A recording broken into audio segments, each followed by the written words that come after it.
cita. David, com porta fent durant els últims 2 anys, l'ha convidat a eixir, encara que sospita que es quedarà plantat com tantes i tantes vegades ja.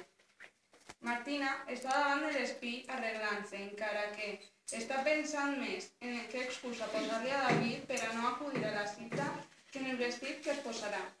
Dempeus en l'espill ja ha començat a notar el dolor d'estómac tan familiar i el tremolor de les seues mans, que sempre li arriben quan es troba en aquesta situació.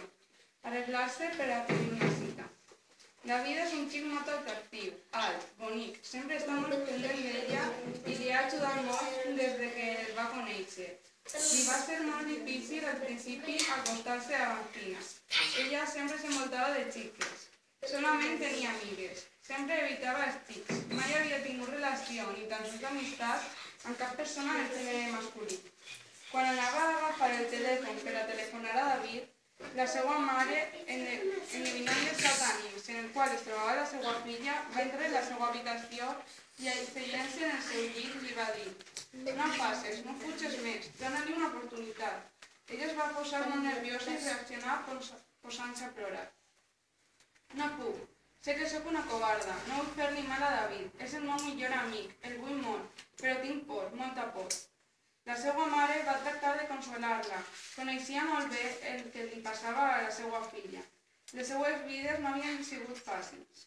Maria va conèixer Joaquim, el pare de Martina, amb tan sols 16 anys, la mateixa edat que compliria la seva filla en tan sols unes setmanes. Joaquim tenia 30 anys llavors. Era un home alt, elegant, que dirigia la seva pròpia empresa amb pocs amics, celós, desconfiat i possessiu. Es va enamorar perdudament d'ell. Ella, en aquells temps, estudiava i compaginava amb les classes de ball que eren la seva passió. La seva gran il·lusió era arribar a ser una gran ballarina, però ho va deixar tot centrant la seva vida únicament en Joaquim.